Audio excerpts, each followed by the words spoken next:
ये युद्ध सरल नहीं है कर्ण। तुम्हें अपना ध्यान केवल युद्ध पर केंद्रित करना होगा। मेरी चिंता का कारण मोह है वृषाली। वो मोह जो बड़े से बड़े योद्धा को निर्बल कर देता है, और किसी की निर्बलता शत्रु का सबसे बड़ा शस्त्र न बन जाए। बस इसी बात की चिंता है। तुम्हारी चिंता स्वाभाविक है पार्थ। आचार्य द्रोण का वध करना सरल नहीं है, धृष्टद्युम्न के लिए भी नहीं।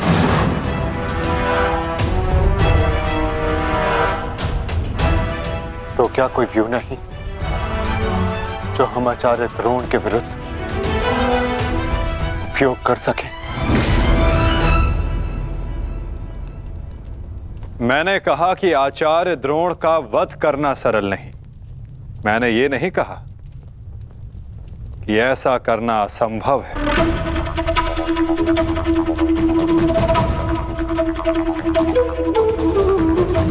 एक व्यू है जिसे आचार्य द्रोण भी नहीं तोड़ सकते।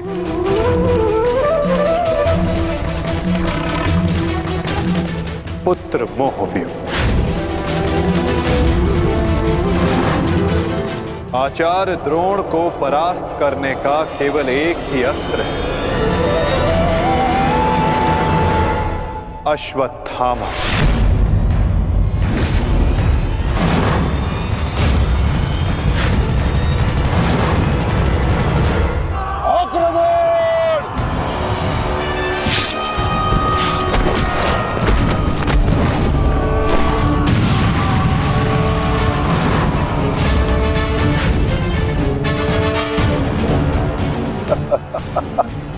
अच्छा है, तीसों भाई एक साथ मेरे समक्ष आ गए। अब नर्क तक की यात्रा के बाद में एकाकी अनुभव नहीं करोगे। सावधान भीम।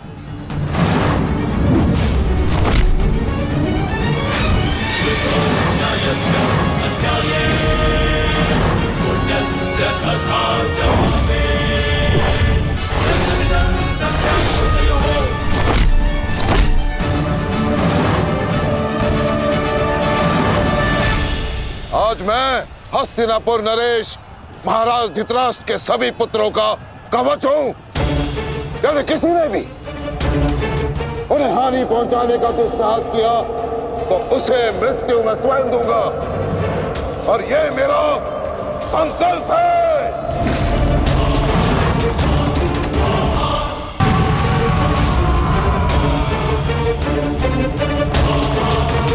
माधव, अश्वत्थामा को घेरने की योजना क्या है?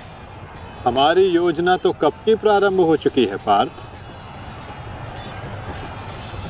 क्या हुआ अश्वत्थामा? तुम्हारे पिताश्री कहाँ है? कहीं अपने काल को आता देख, कहीं छिप तो नहीं गए? धृष्टद्युम्न, ना आचार्य द्रोण किसी से भयभीत है और ना ही उनका पुत्र। आज अपने पिता के काल का काल मैं स्वयं बनूंगा।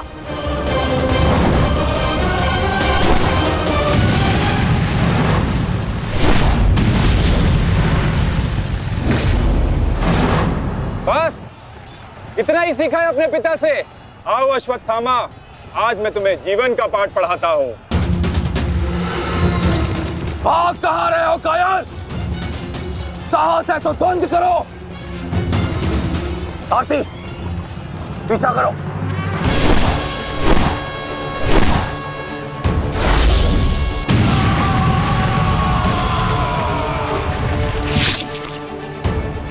मित्र, अश्वत्थामा कहीं दिख नहीं रहा। कहीं वो शत्रु के घेरे में घिर ना जाए। तुम आचार्य द्रोण के पीछे जाओ, मैं अश्वत्थामा को खोजता हूँ। ठीक है मित्र, जाते। चलो सत्यसेन।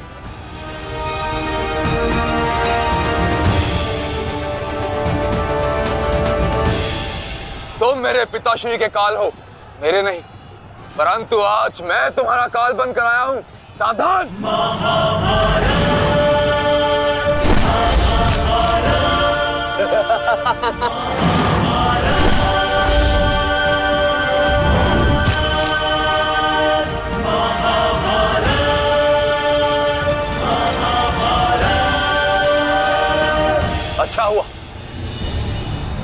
पिता और पुत्र दोनों एक साथ मेरे सामने आ गए। आज तुम दोनों मेरे हाथों वीर गति को प्राप्त हो गए।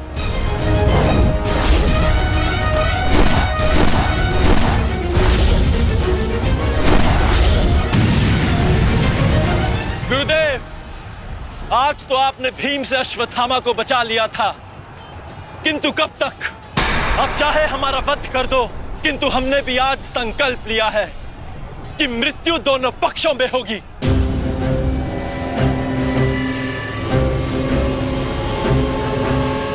चलो सारथी, हमें वापस जाना है। जिक्र करो। अश्वत्थामा का अश्वत्थामा कहीं दिखाई नहीं दे रहा आचार्य, परंतु कर्ण उसी की खोज में गया है। चलो सारथी।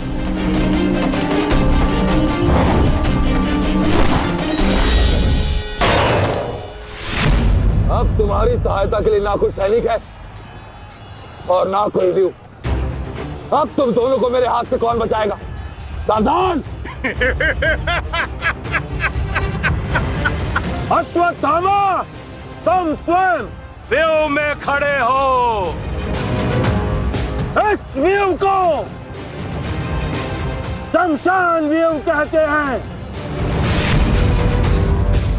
कदाचित तुम्हारे पिता ने तुम्हें इस व्यू के विषय में बताया ही नहीं होगा। अपने चारों ओर देखो।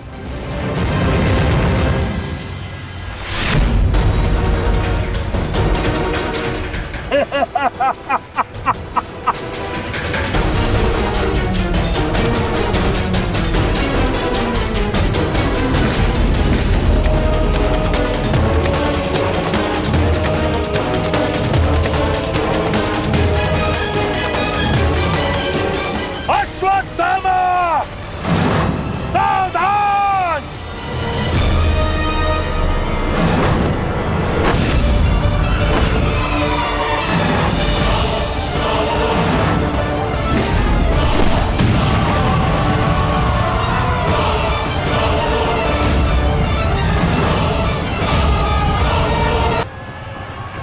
अश्वत्थामा, सावधान!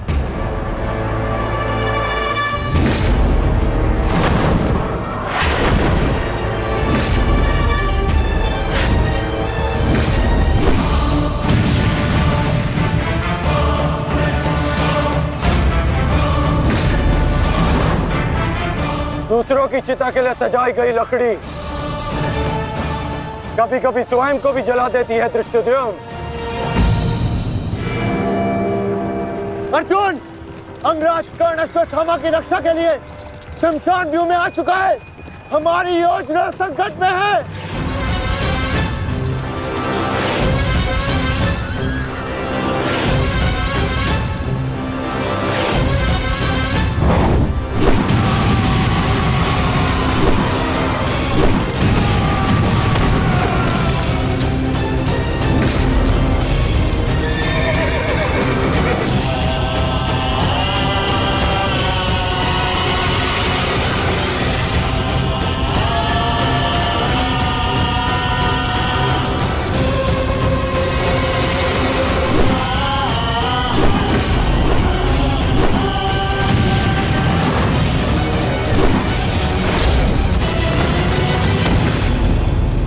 अश्वत्थामा,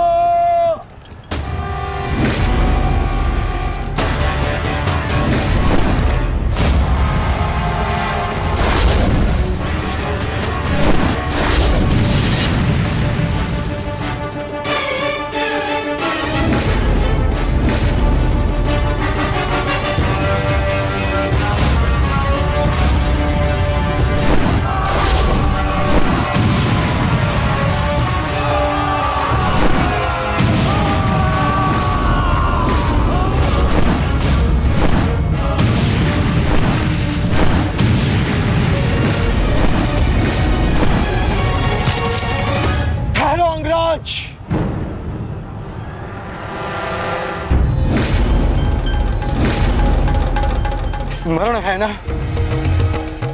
कि हमारा द्वंद्व का निर्णय आना अभी शेष है। मैं युद्ध का आह्वान देता हूं।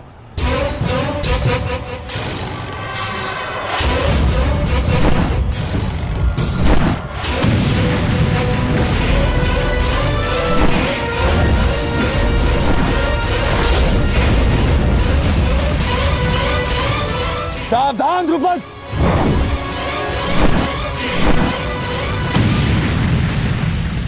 मेरा ही राज्य मुझसे ही छीनकर मुझे ही आधा राज्य भीख में दिया तुम्हारे पिता ने, और जिस आधे राज्य पर तुम शासन कर रहे हो वो मुझे स्वीकार नहीं है। इस अपमान का प्रतिशोध आज अवश्य लेकर रहूंगा। जो अपनी पुत्री का अपमान होने से न रोक सके वो अपने राज्य और अपने सम्मान की रक्षा क्या करेगा? तुम उस विषधर के समान हो जिसके विषदंत टूट चुके हैं। मेरी बात मानो और समर्पण कर दो, तुम्हारे प्राण बचे रहेंगे। प्राण तो अब तेरे नहीं बचेंगे।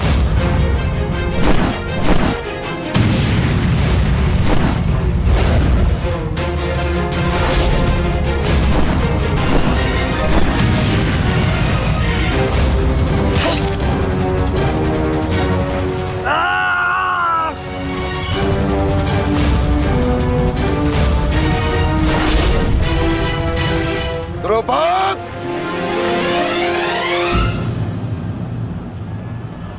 तुम्हारी शत्रुता केवल मेरे साथ है, उसका प्रतिकार तुम मेरे पुत्र से मत लो, अन्यथा अनर्थ हो जाएगा। तुम्हारी गुरु दक्षिणा में मिला हुआ मेरा आधा राज्य तुमने अपने पुत्र को दिया, तो तुम्हारी शत्रुता का मूल्य भी तुम्हारे पुत्र को ही चुकाना होगा। सावधान।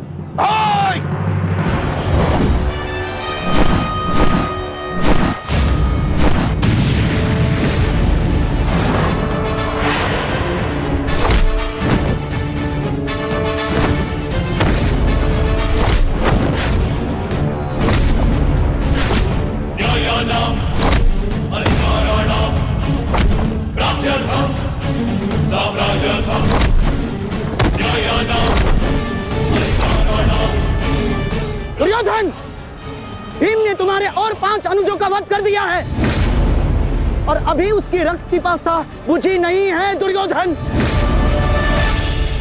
और उस दिशा में देखो, द्रोण द्रुपद नरेश के साथ द्वंद्व में व्यस्त है।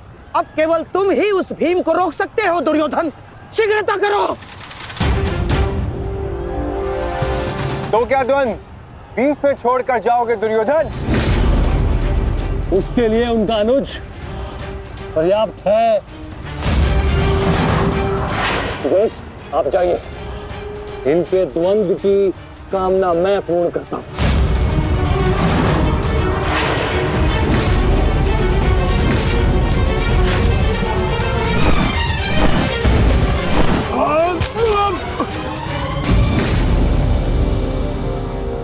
बार बार मुझे छोड़कर मेरे पिता पर वीरता क्यों दिखाते हो आचार्य? मुझसे द्वंद्व करो, मेरे जीवन का एक ही उद्देश्य है और वो है मेरे हाथों आपका वध। तब तक तुम्हें प्रतीक्षा करनी होगी धृष्टद्युम्न, क्योंकि जब तक द्रोण के हाथों में उसके शस्त्र हैं, स्वयं काल भी उसका वध नहीं कर सकता। और स्मरण रहे धृष्टद्युम्न, तुम्हारे साथ साथ तुम्हारे जीवन का ये उद्देश्य भी उपहास बन के रह जाएगा। शस्त्र त्यागने की क्या आवश्यकता है द्रोण? प्रेम, सम्मान, धर्म तो तुम पहले ही त्याग चुके हो। मेरे पिता तुल्य गुरु और अपने पिता महर्षि भरद्वाज पर तो तुम लांछन भी लगा चुके हो। तुम्हारी आत्मा तो कब की मर चुकी है द्रोण, कब की। अब केवल यह शरीर है, इसे त्यागने का समय आ गया है और वो समय अभी है। सावधान द्रुपद।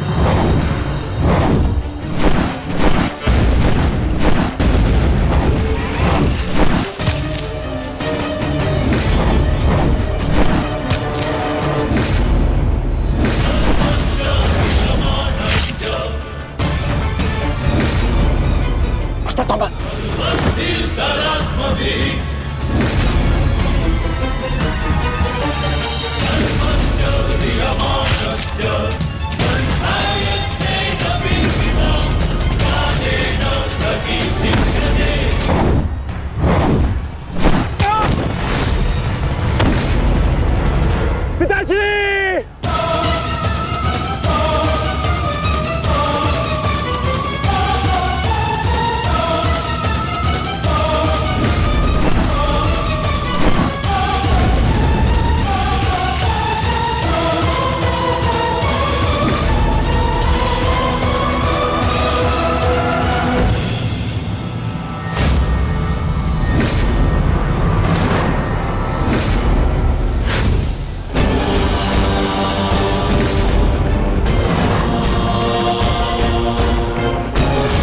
सावधान अश्वत्थामा!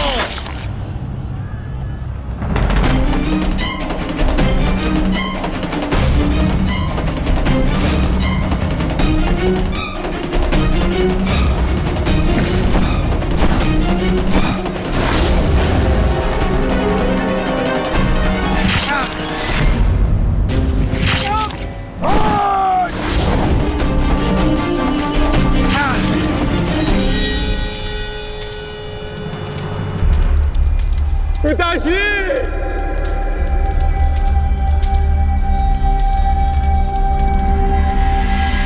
आचार्य द्रोण ने क्रोध में आकर अपने अग्नि शस्त्र से पांचाल नरेश को जीवित जला दिया है महाराज। अर्थात आचार्य द्रोण ने अपना वचन पूर्ण किया। उन्हें द्रुपद का वध कर ही दिया। तुम देखना संजय, तुम देखना संजय, एक दिन पांडवों का अंत भी निश्चित है। और दुर्योधन? दुर्योधन कहाँ है संजय?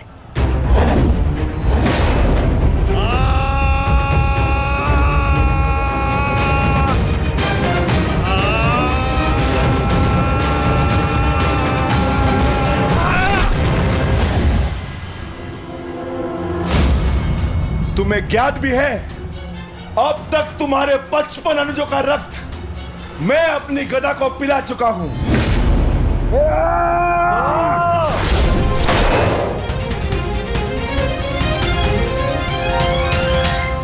अश्वत्थामा! अश्वत्थामा! उठो, उठो, उठो, उठो!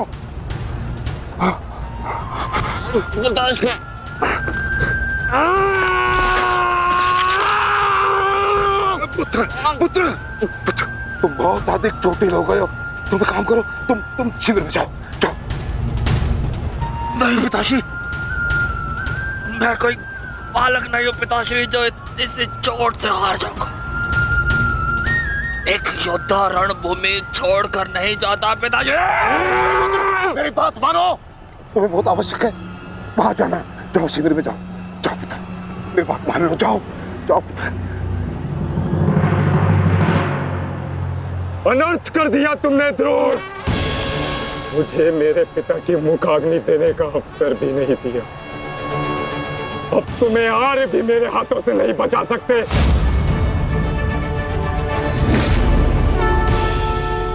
सावधान!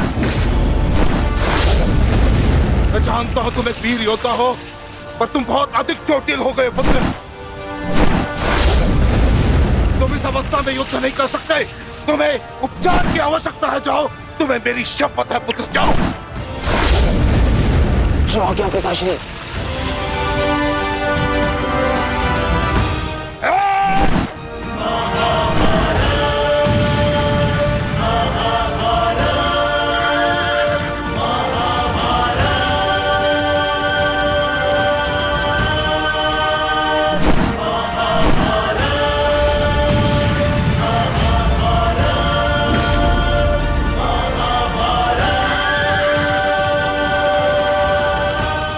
अश्वत्थामा जा रहा है पार्थ। भीम और युधिष्ठिर को संकेत भेजो।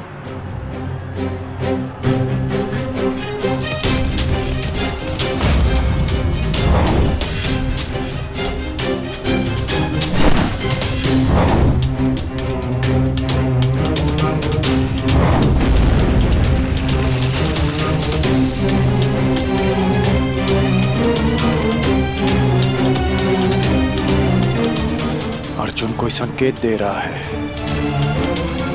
क्या योजना है माधव की?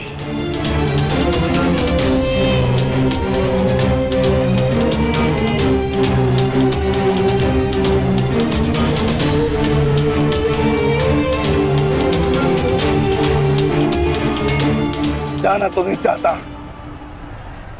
परंतु माधव का संकेत है,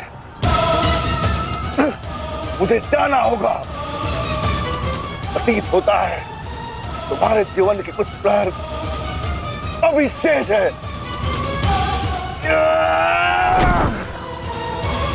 जाओ, जी लो।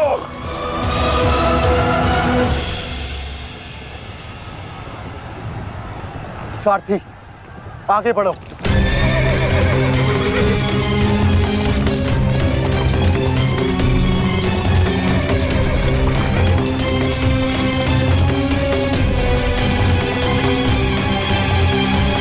नहीं द्रोण, तुम्हें जाने की अनुमति नहीं है।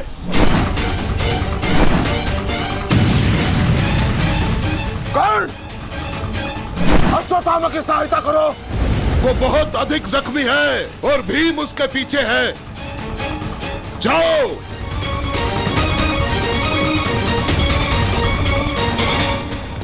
नहीं, मैं कर्ण को जाने नहीं दूंगा आचार्य।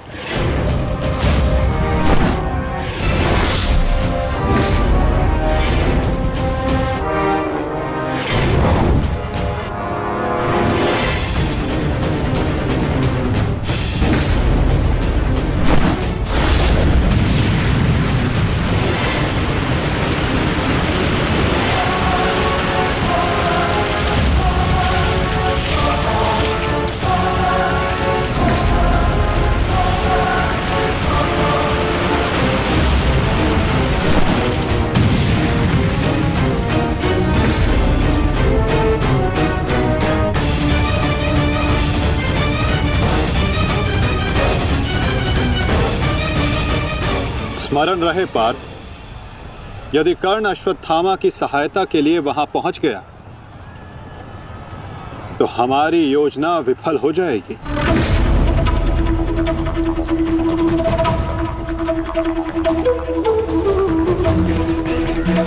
तुम्हें कर्ण को वहां तक पहुंचने से रोकना होगा पार्थ।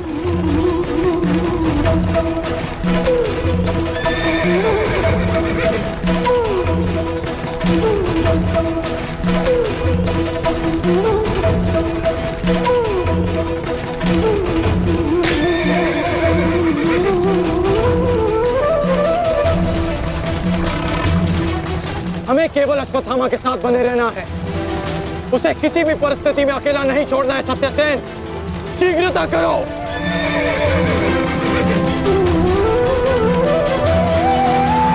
माधव, हमें कर्ण को रोकना होगा, अन्यथा हमारी योजना विफल हो जाएगी और आचार्य द्रोण का वध करना असंभव हो जाएगा।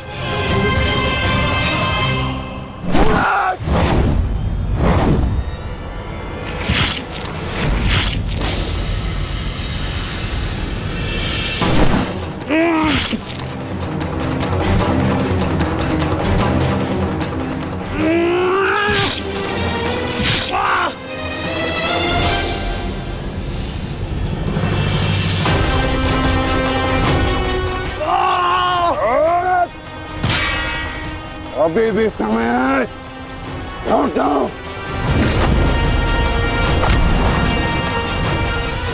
मैं तब तक यहां से नहीं लौटूंगा जब तक आपके प्राण नहीं ले लेता आचार्य।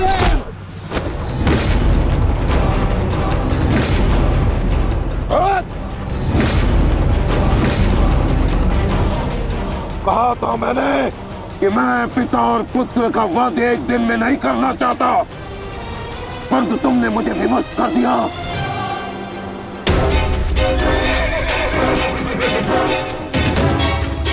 चलिए माता, कर्ण के पीछे चलिए। नहीं पार्थ, इस समय दृश्यद्युम्न को हमारी सहायता की आवश्यकता है और यहां से जाना हमारी योजना का भाग नहीं है। तुम आचार्य द्रोण के साथ युद्ध करो।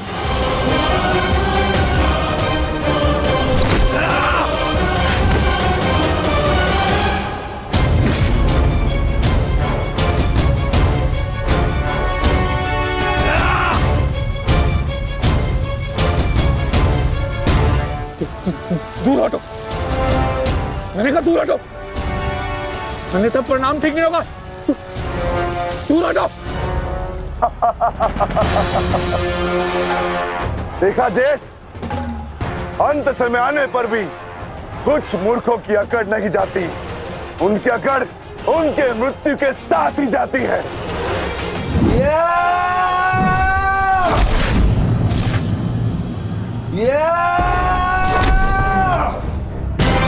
अश्वत्थामा!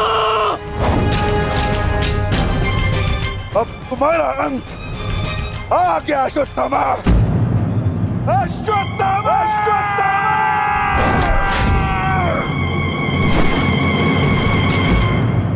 ये तो भीम का स्वर है। कोई ऐसा तो नहीं कि भीम अश्वत्थामा के साथ द्वंद्व कर रहा हो। मुझे शीघ्र वहां पहुंचना होगा। भीम की गर्जना का आशय आप भी समझते हैं आचार्य कि ये द्वंद्व समाप्त हो गया है, और इस द्वंद्व के समाप्त होने से प्रतीत होता है कि अश्वत्थामा का वध हो चुका है आचार्य।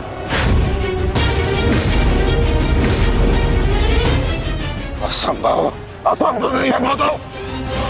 तो द्रोण का पुत्र अश्वत्थामा, और जब तक द्रोण जीवित है अश्वत्थामा को कुछ नहीं हो सकता।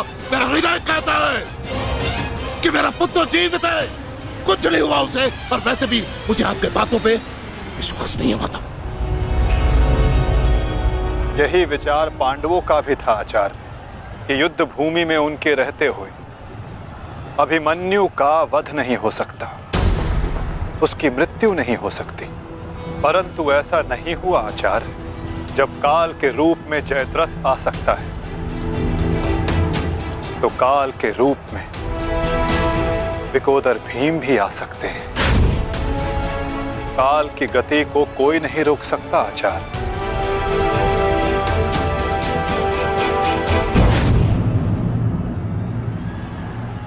सावधान भीम!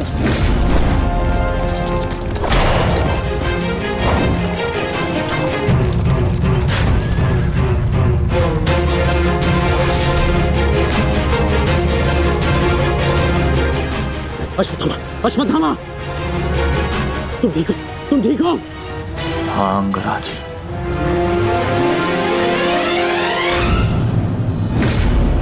ये तो भीम पुत्र सुत्सुंग है। फिर भीम कहाँ है? वो वही है जहां उन्हें होना चाहिए। आचार्य, आज कर्ण नामक कवच भी अश्वत्थामा की रक्षा नहीं कर पाया।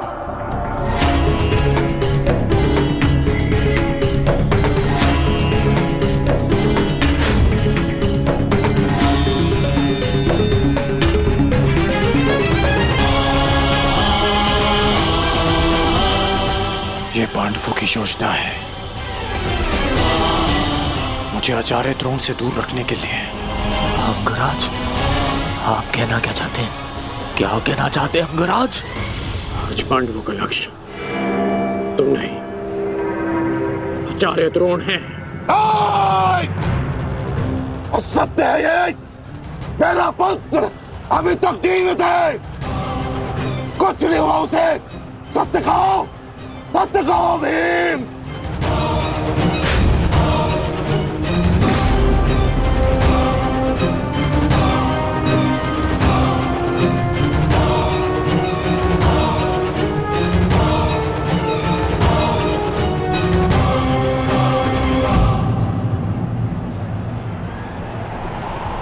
धर्मराज, मैं तुमसे सुनना चाहता हूं, ये सत्य क्या है? कह दो कि मेरा पुत्र जीवित है।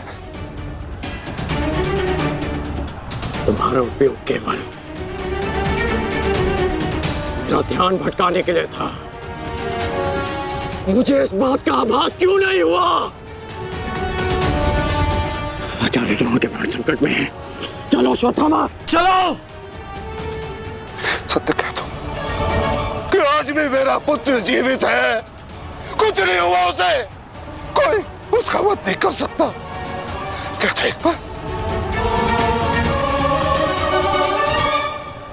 युद्ध भूमि में तुम्हारा विकोदर भीम के साथ रहना अनिवार्य है युधिष्ठिर,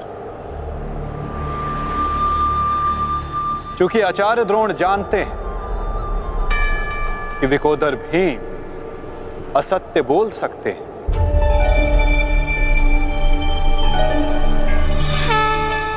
किंतु धर्मराज युधिष्ठिर नहीं। और वो ये सुनिश्चित करने के लिए तुमसे ये प्रश्न अवश्य करेंगे धर्मराज।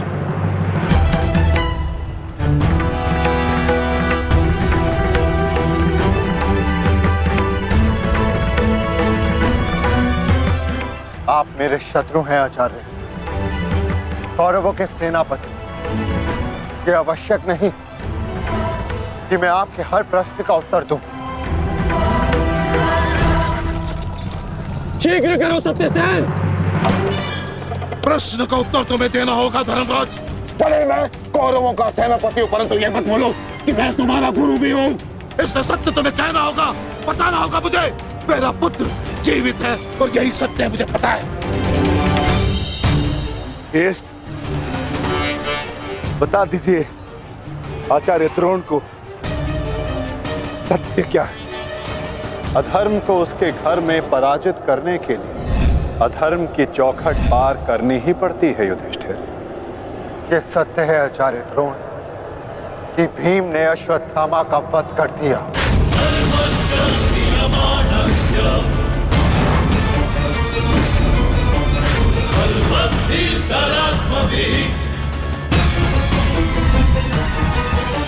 नहीं माधव, मैं असत्य नहीं कहूंगा। तुम्हें असत्य नहीं कहना है युधिष्ठिर। विकोदर भीम अश्वत्थामा नामक हाथी का वध करेंगे।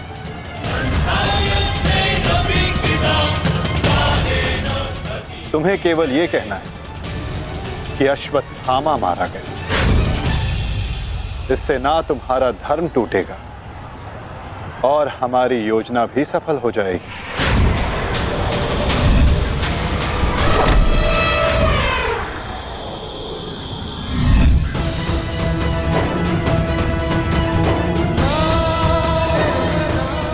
पुनः एक बार कह दो धर्मराज कि ये सत्य है।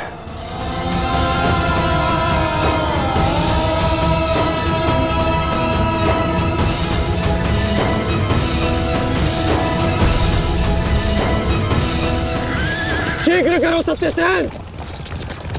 आपने बिल्कुल सही सुना आचार्य द्रोण।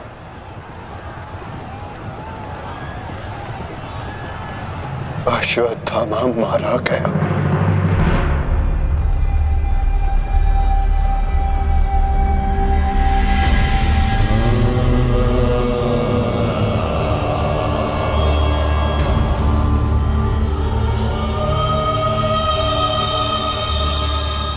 परंतु वो एक मनुष्य नहीं, एक हाथी था।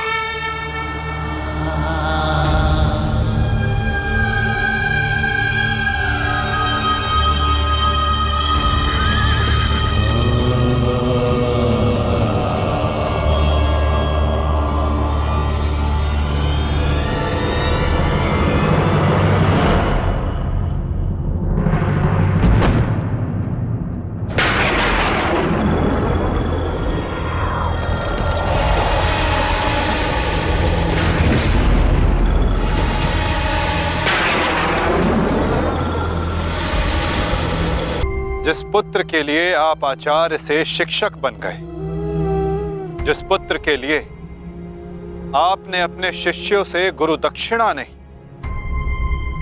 मूल्य मांगा,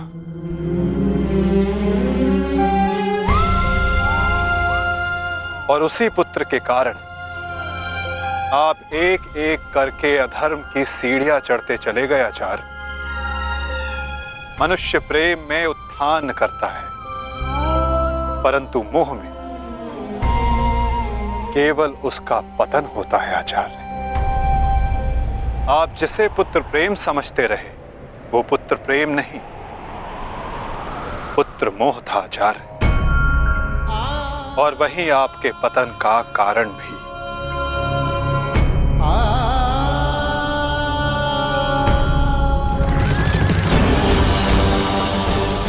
शीघ्र करो सत्यसेन।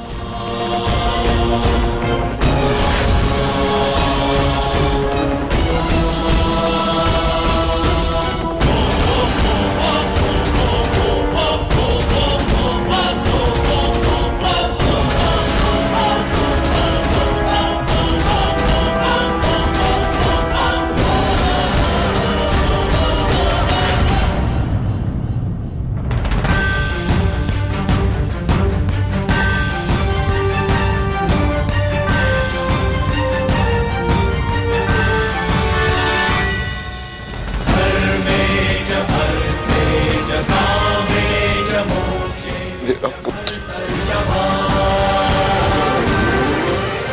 अश्वत्थामा!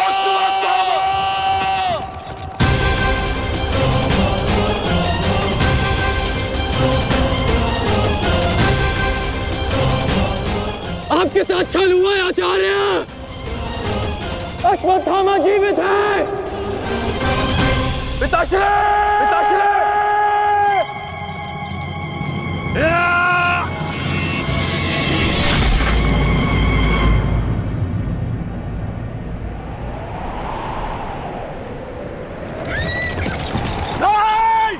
आचार्य!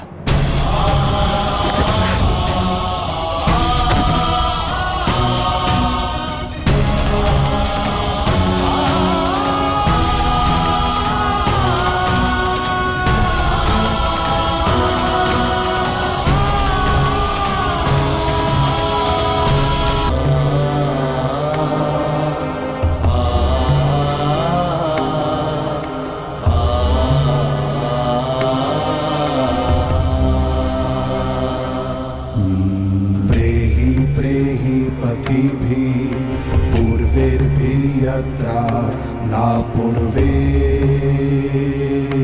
पितरपर्युः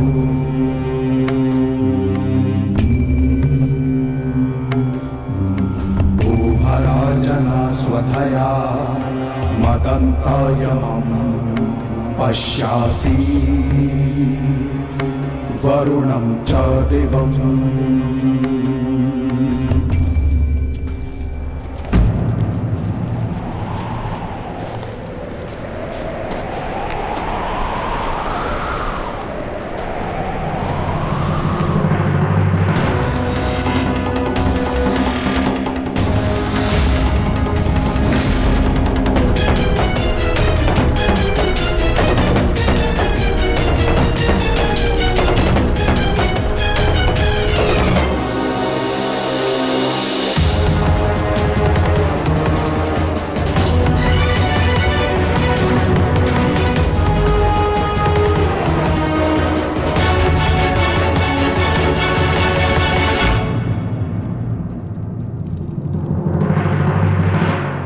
लोभी, कुटिल, छलिया, कपटी, महाविनाशी,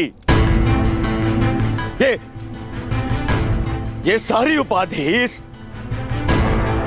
इस दुर्योधन की थी। परंतु आज युधिष्ठिर तुमने मुझसे ये सारी उपाधियां छीन ली और अपनी बना ली। आज तुम इन सारी उपाधियों के सम्राट बन गए।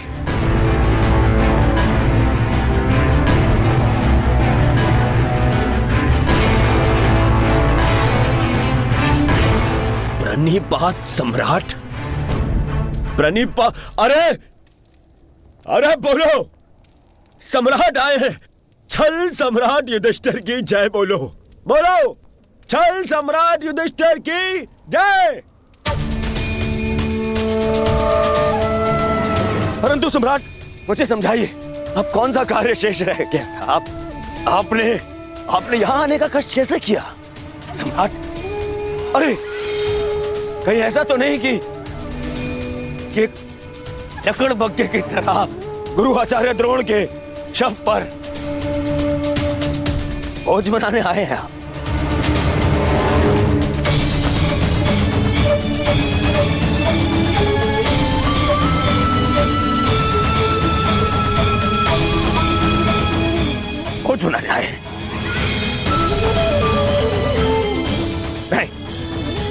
नहीं सम्राट, मैं क्षमा चाहूंगा, परंतु मैं इस बात की अनुमति नहीं दूंगा आपको।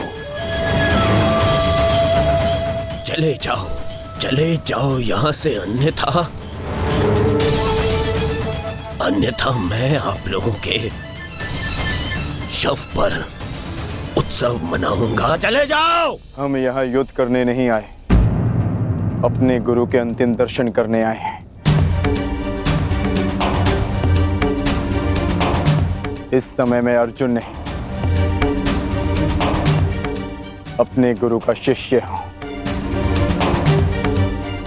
हम पांडु पुत्र होने के नाते नहीं, परंतु कुरुवंशी होने के नाते उनके अंतिम दर्शन करने आए हैं। नहीं, तुम्हें इस युद्ध में विजय मिलेगी और ना ही अपने गुरु के दर्शन।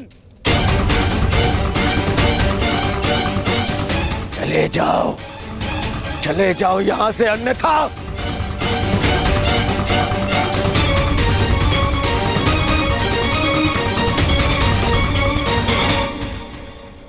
गुरु द्रोण के अंतिम दर्शन करने का अधिकार सबको है।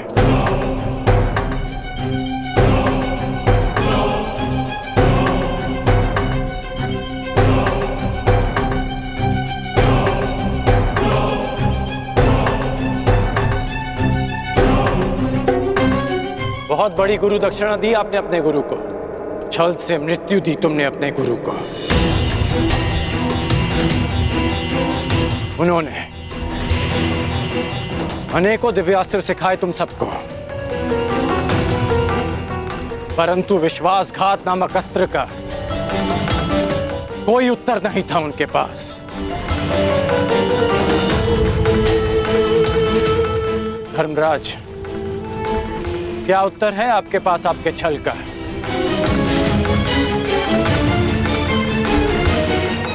बताइए। मेरा चयन बिल्कुल ठीक था, दुर्योधन तुमसे बेहतर राजा होगा।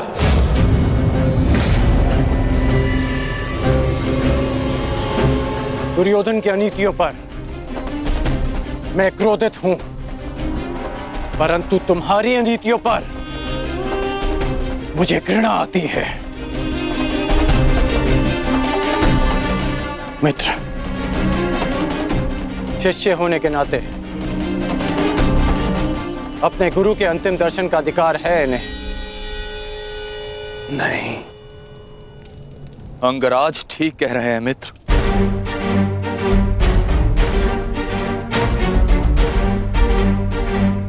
इन्हें अधिकार है। मेरे पिता ने जितना प्रेम अपने पुत्र को दिया, उतना किंचित अधिक इन पांडु पुत्रों को दिया।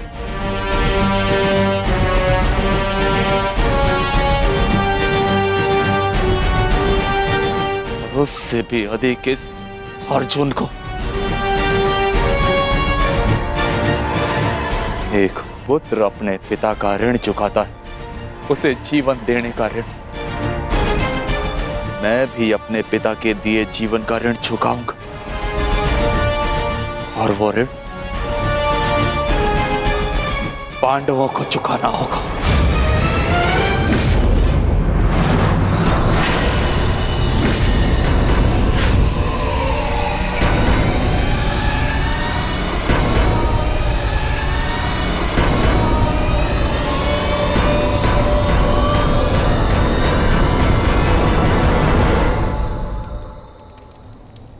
पापियों और दैत्यों की भांति तुम लोगों ने विद्या पर लांछन लगाया है।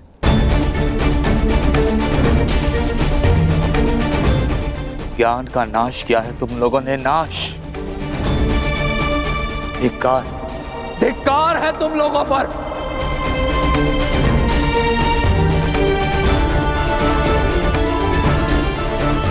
पांडव पुत्रों,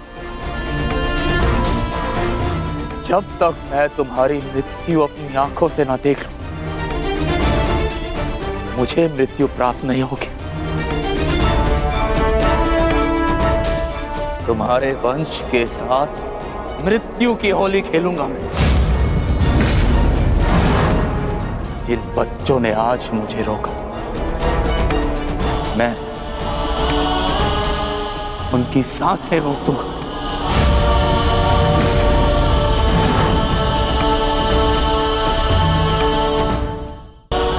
मैं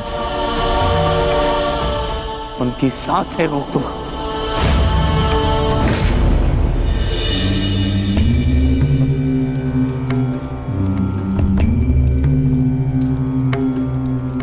प्रेहि प्रेहि पतिभिः पूर्वैर्भिर्यत्रा न पूर्वे पितरपर्युः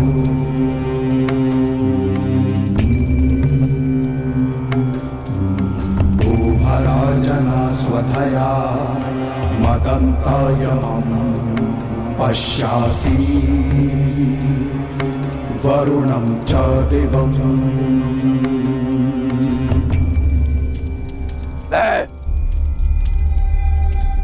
द्रोण पुत्र अश्वत्थामा, ये प्रण लेता हूं कि तुम्हारे संपूर्ण वंश को नष्ट कर दूंगा, नष्ट कर दूंगा, नष्ट कर दूंगा, नष्ट कर दूंगा, नष्ट कर दूंगा, नष्ट कर दूंगा, नष्ट कर दूंगा।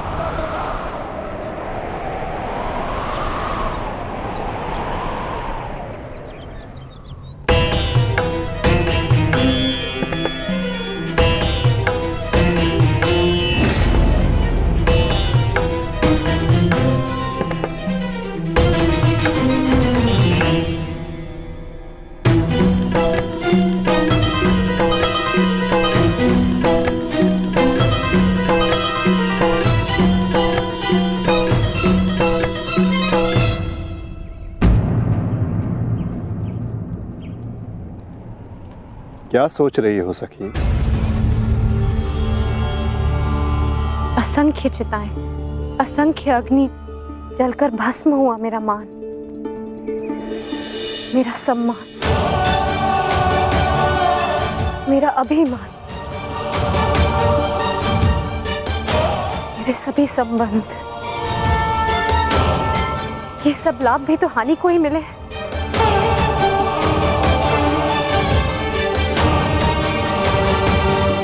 वो देखिए माधव,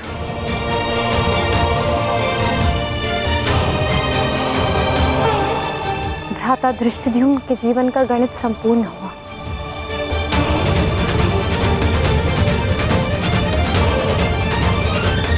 अब उनके जीवन का न्यून लाभ है। इस जटिल गणित में न केवल हानि और लाभ है सखी, इस गणित के अनेकों कोण भी हैं। उधर देखो, तुम्हारी पुत्र वधू खड़ी है।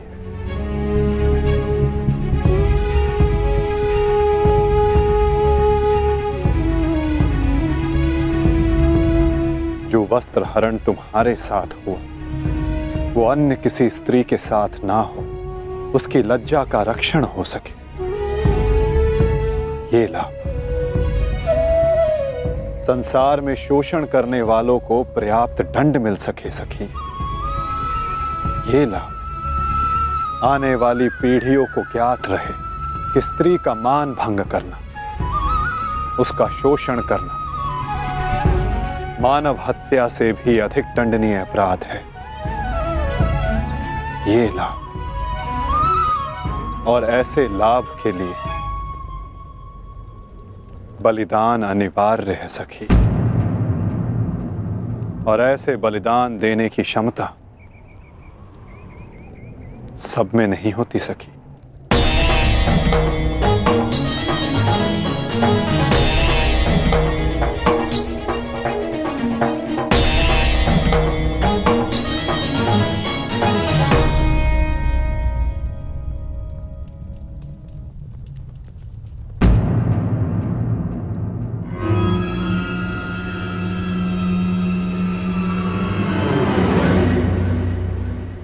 सुप्रिया का संदेश आया है भगतग्राम से।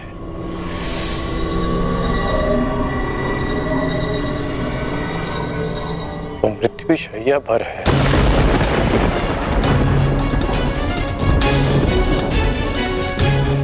इसमें लिखा है कि उसके पास अधिक समय नहीं बचा। हमें शीघ्र उसके पास पहुंचना होगा कर्ण। उसे तुम्हारी आवश्यकता है। हाँ, अंगराज, ज्येष्ठ ने संदेश भेजा है, आपको शीघ्र उपस्थित होने को कहा है।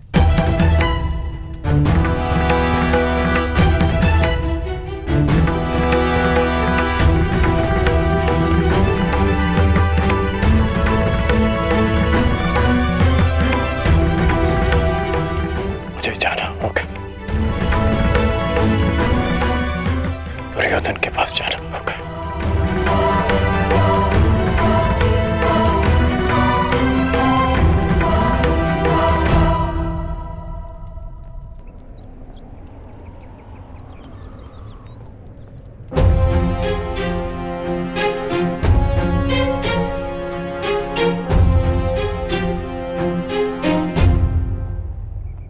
अनेक दिनों से मेरा हृदय ही नहीं, मेरा मन भी जो चाहता था, आज वो पूर्ण होने जा रहा है। दुर्योधन की पताका और हस्तिनापुर का ध्वज दोनों ही अब बलशाली होने जा रहे हैं। इस पताका की तीक्ष्णता और भी तीव्र होगी, क्योंकि इस पताका का नेतृत्व करेगा मेरा मित्र अंगराज कर्ण।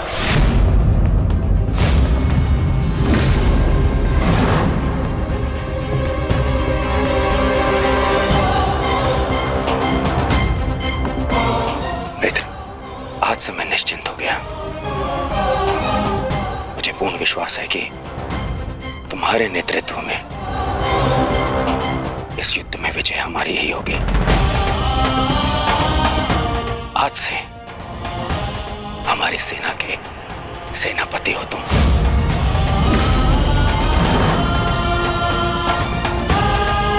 दुर्योधन, किसी दासी स्त्री के लिए पति चुन रहे हो, अपनी सेना का नायक चुन रहे हो? एक नीची जाति के व्यक्ति को तुम हमारे सर पे थोप नहीं सकते। किसी सारथी का पुत्र तुम्हारे उपकारों के बीच बना राजा मैं नहीं मानता कि ये सेनापति बन सकता है, क्योंकि पलतरन पैरों में शोभा देते हैं, ना कि मस्तक पर। मेरे होने वाले सम्राट, और हाँ अंगराज कर्ण, देखो तुम दोनों बुरा मत मानना। प्रश्न केवल ये नहीं है कि अंगराज सूत्र है या क्षत्रिय। प्रश्न तो ये है कि सेनापति पद किसे मिलना चाहिए। सेनापति पद के लिए आवश्यक क्या होता है? बुद्धि और शक्ति। और अंगराज, आपके बुद्धि पर किसी को कतई संदेह नहीं ना, परंतु संदेह है तो केवल और केवल आपकी शक्ति पर। अंगराज अभेद थे, अब नहीं है। कवच और कुंडल भी था इनके पास, अनेकों अस्त्र थे जो अब नहीं है, जो अब अंगराज खो चुके हैं। और हाँ, खास बात तो यह है, अर्जुन के लिए जो अस्त्र था वो भी आप खो चुके हैं। तो इसका पूर्ण अर्थ यह है दुर्योधन कि अंगराज अब उस बूढ़े शेर की भांति हो गए जिसके दांत भी टूट गए हैं और पंजे के नाखून भी झड़ चुके हैं। और ऐसे शेर के साथ चूहे भी व्यंग करते हैं। अब महाराज शल्य को देखो, इनकी शक्ति और भव्य सेना की सहायता से हम विजय प्राप्त कर सकते हैं। अब यदि अंगराज आपके परम मित्र हैं तो वो भी इस बात को मानेंगे, हैं? क्यों अंगराज? अमरश्री, मुझे कर्ण की मित्रता पर कोई संदेह नहीं है। जिसने अपना सबसे महत्वपूर्ण शस्त्र मेरी सुरक्षा के लिए उपयोग कर लिया, और ना ही उसके शौर्य पर। संदेह तो मुझे शैल्य पर है, क्योंकि कायरों के भांति रण छोड़कर भागना सबसे पहले इन्हें आता है। एक नहीं, दो बार अवसर मिला इन्हें, पर इन्होंने क्या किया? रण छोड़कर भाग गए, एक ऐसे चूहे की तरह जो केवल शेर की दहाड़ सुनकर ही भाग जाता है। भाग जाता है। इस चूहे को मैं ना तो अपनी सेना का सेनापति बनाऊं और ना ही अपने दासियों का पति। मूर्ख हो मूर्ख, तुम दोनों मूर्ख हो। एक मूर्ख का सम्राट और एक मूर्ख का सेनापति। तुम दोनों मूर्खों को लगता है पांडवों पे विजय पाओगे? बस मद्रराज,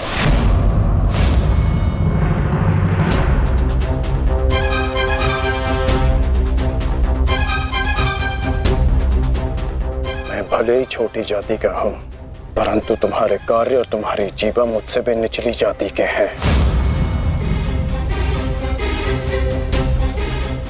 तुम्हें मेरे माता पिता का ऋणी होना चाहिए कि उन्होंने मुझे अच्छे संस्कार दिए, नहीं तो अभी तक तुम्हारी जीवा मेरे पैरों के नीचे होती है।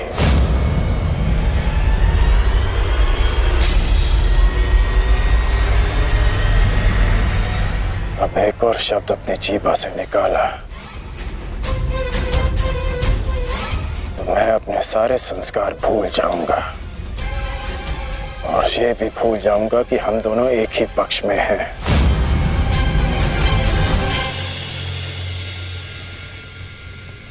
कुछ भी कह लो, कुछ भी कर लो, जब तक तुम सेनापति हो मैं नहीं लड़ूंगा।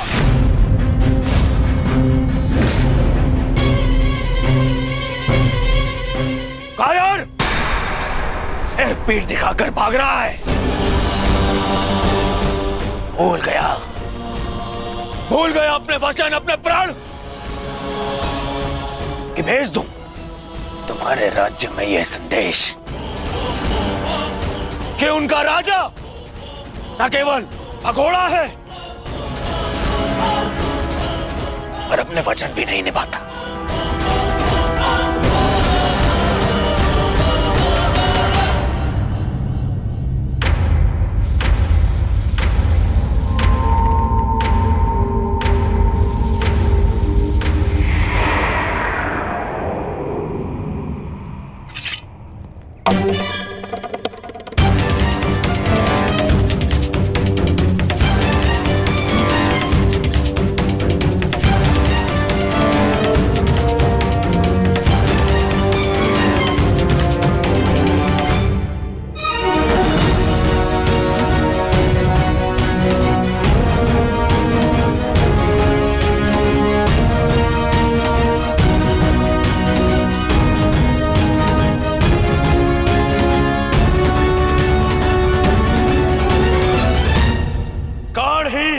मेरी सेना का नेतृत्व करेगा।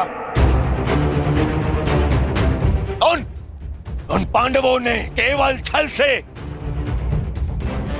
से हम पर विजय प्राप्त की है।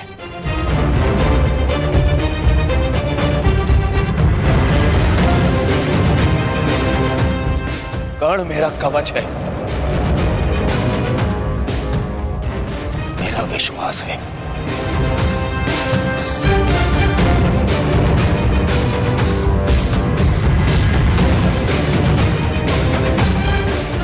और कल मेरे विश्वास की विजय होगी,